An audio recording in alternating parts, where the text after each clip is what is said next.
Welcome to LearnHowToQuilt.com. This I Spy 4-patch 4-star quilt is part of our terrific triangle series, where you learn how to get perfect points without any matching. You also get tips for setting up your machine in order to sew turbo terrific triangles, and you'll discover how to add borders without having to use cumbersome ruler measurements. Here's a list of the topics we'll cover today. Below you'll find links to these if you'd like to skip ahead. Since you won't have to spend time matching many seams or measuring borders, you'll be amazed at how quick you can assemble this quilt. So come on in and let's get started. You can download these free handouts by clicking on the link below, or you can go to LearnHowToQuilt.com, click on Free Patterns, then click Quick Quilts, and then scroll down to the I Spy 4-star 4-patch quilt. This quilt takes 1.5 yards for the background. For the star centers and the corners, you'll need 28 4-inch squares. Now I use these scraps, but you can purchase packs of I Spy squares. I'll leave the links below. Later, you'll cut 12 of these down to 3.5-inch squares for the border. For the star rays, you'll need 1/3 yard of fabric, and for the inner border here, you'll need 1/4 yard. Probably going to use the same fabric here for both, so in that case, you need about 5/8 yard. 1¼ yards of fabric for the back, and 1¼ yards of batting are also needed. Before cutting your fabric, you want to make sure everything's been pressed. So from that background fabric, you want to cut 4 3.5-inch strips for the borders.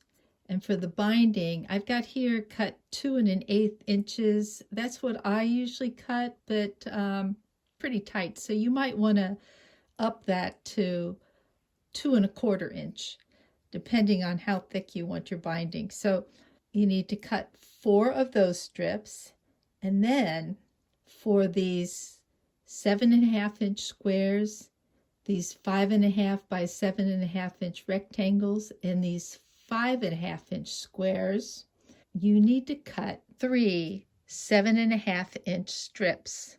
From those 3 7.5-inch strips, you'll cut 6 5.5 by 7.5-inch rectangles and 1 square from 2 of those strips. And from the 3rd strip, you'll cut 3 7.5-inch squares and then 3 5.5-inch squares. You'll have some fabric left over, and from that piece, you'll cut 1 5.5-inch square. For the inner border, you'll cut 4 1¼ strips, and then you'll cut 3 3.5-inch strips for the rays. Out of these 3.5-inch strips, you'll cut 32 squares. Along with those 32 3.5-inch squares, you'll need 28 4-inch squares. You'll be making 8 terrific triangle units like this and 4 terrific triangle units like this. Make sure you set aside 4 rectangles and 1 square, as these pieces don't have any triangles sewn to them. Before sewing, you'll need to mark these 3.5-inch squares on the diagonal, on the wrong side of the fabric, or you can press these instead of marking with a pencil to get that diagonal line. When I'm sewing a lot of these, like I am today, I like to set up my machine so I don't have to press or mark each one of these. I'll show you that in a minute. So to get started, you'll want to put right sides together. Put this square in the corner here. You want to make sure that that diagonal goes from side to side. Some people like to pin that in place, but usually I don't use any pins. I'm going to take this over to the machine and I'll sew right on that diagonal line. So here's that line. I'll take another square. I'm going to put it in the corner here, making sure to line up everything, and my diagonal runs from side to side. And I'll take this over to the machine and stitch. Now after sewing, I'll take these and press them back, and there's my 2 terrific triangles. Now there is extra bulk here. Some people like to leave that in, but I usually like to cut it out. And then I save these for other projects. As a matter of fact, in the links below, you'll find some videos with projects using these leftover triangles. I've set up my machine using this tape as my guide. Here's my unit. I'll line up this tip with my needle here, and I'll line up this corner with this tape, and then I'll peek underneath here. I want to line up the tip on this side of the tape. So as I get this closer to my needle, I'm going to double check that I've got that lined up. And once I get on this piece, at least on my sewing machine tray, your tray is going to be a little bit different.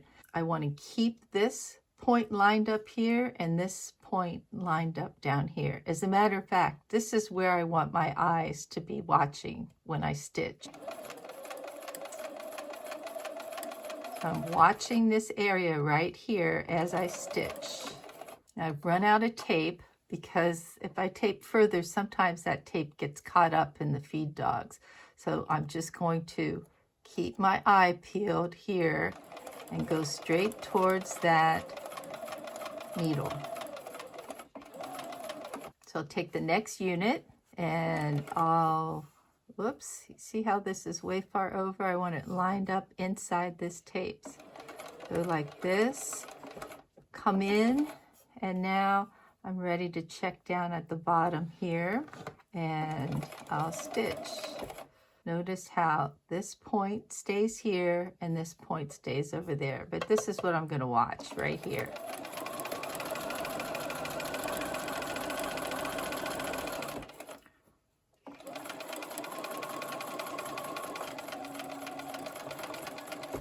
I would chain piece all 12, so I've added my second square. And if you prefer sewing on this side, you see I've got my machine set up here, and here's that tape. So I'm going to come in a few stitches and then pay attention down here to this point. Stitch all the way through, then chain piece the next piece. I'll start on this side. Really doesn't make a difference. I want to line this up over here and line this up underneath. And continue in this manner until I've added all those squares.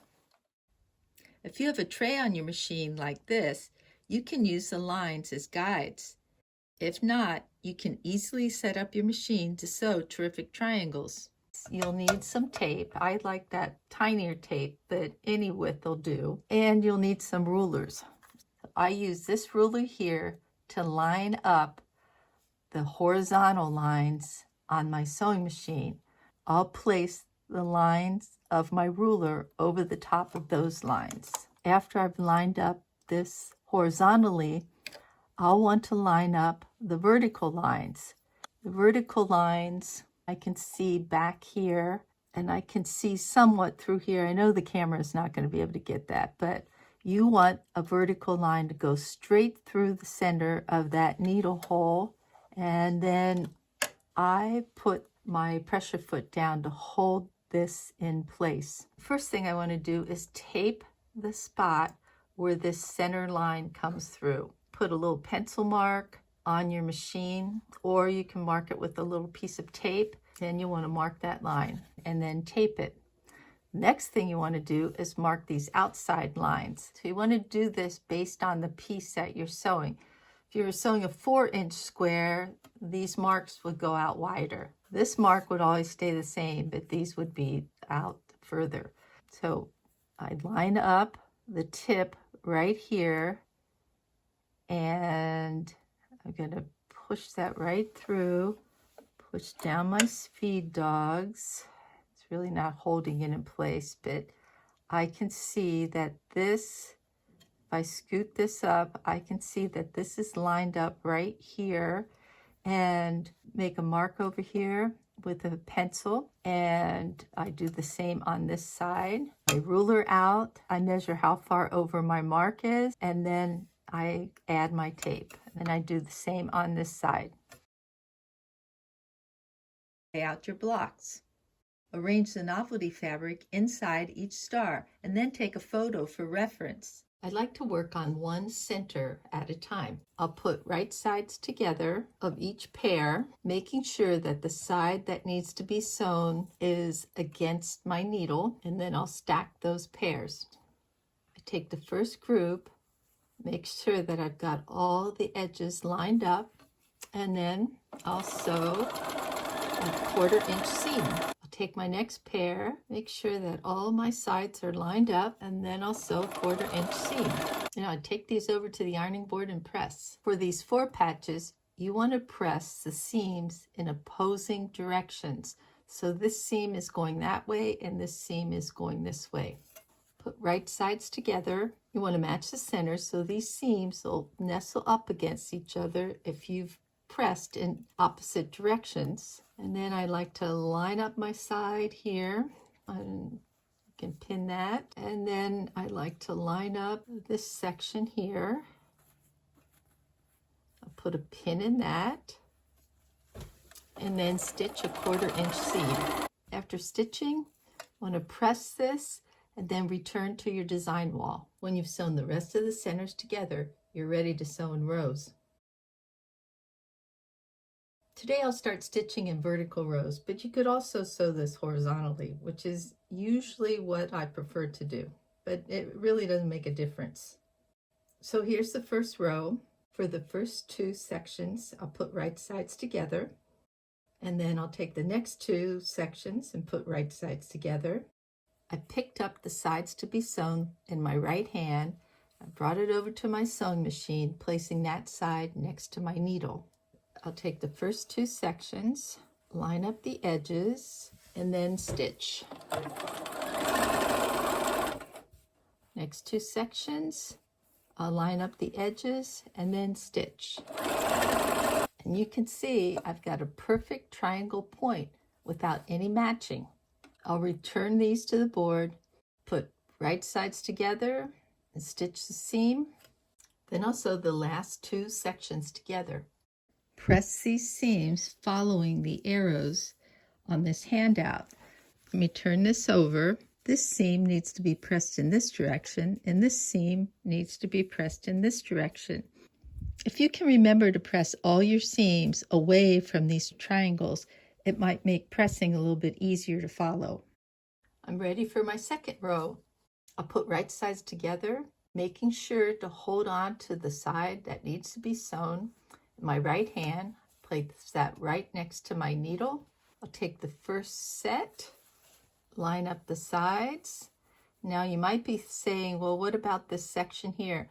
You don't need to line that up with anything. And I'll stitch. And here's what that intersection will look like. Perfect triangle tip here, another perfect tip here, and no matching at this intersection.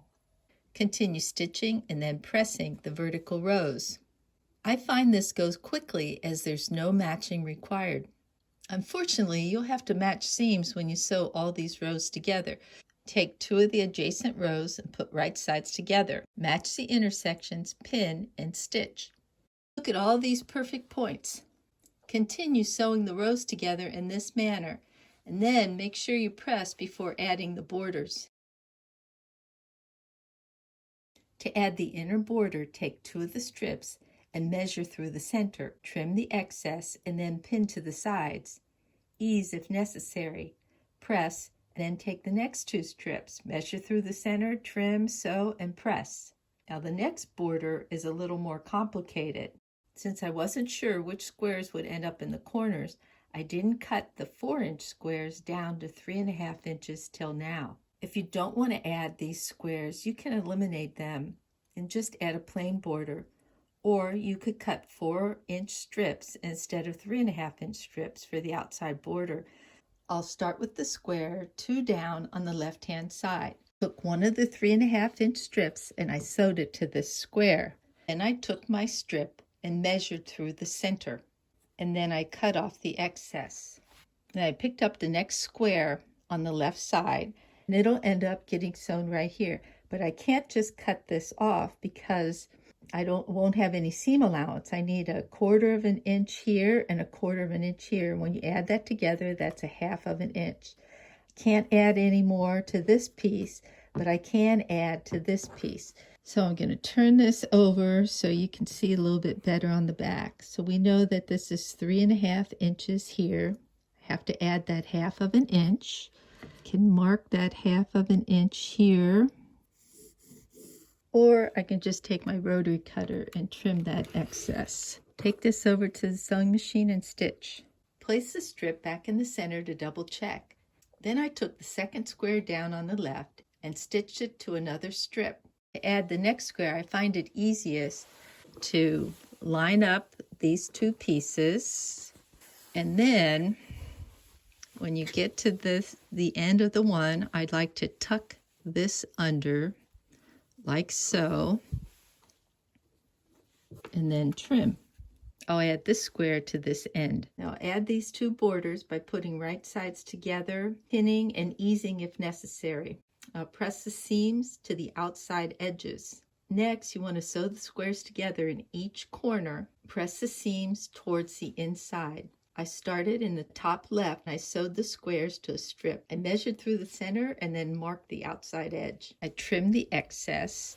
Let me turn this over. Got my two squares. They're going to be sewn on the end here, so I want to make marks. I'm going to have to add seam allowance, 1/4 of an inch for this and 1/4 of an inch for that. That makes 1/2 of an inch, so I'll measure over 1/2 of an inch and then I'll cut.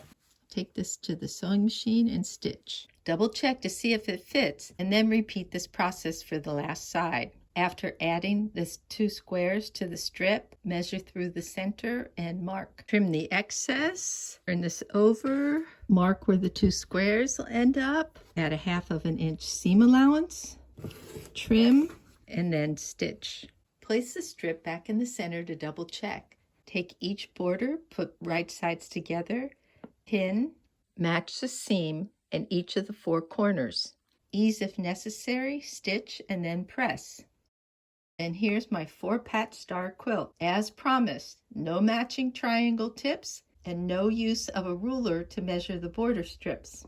Since this quilt goes to a family of football fans, I used cowboy fabric for the backing and added an extra strip of I Spy fabrics. After putting together the quilting sandwich, machine quilting, and adding the binding edges, this quilt is now ready for an I Spy game. Hope you get a chance to try out this pattern. You might also like our next video, where you'll learn about the no-waste method for making terrific triangles. Hope you stay tuned. Thanks for visiting LearnHowToQuilt.com. Please stay tuned for more terrific triangle videos.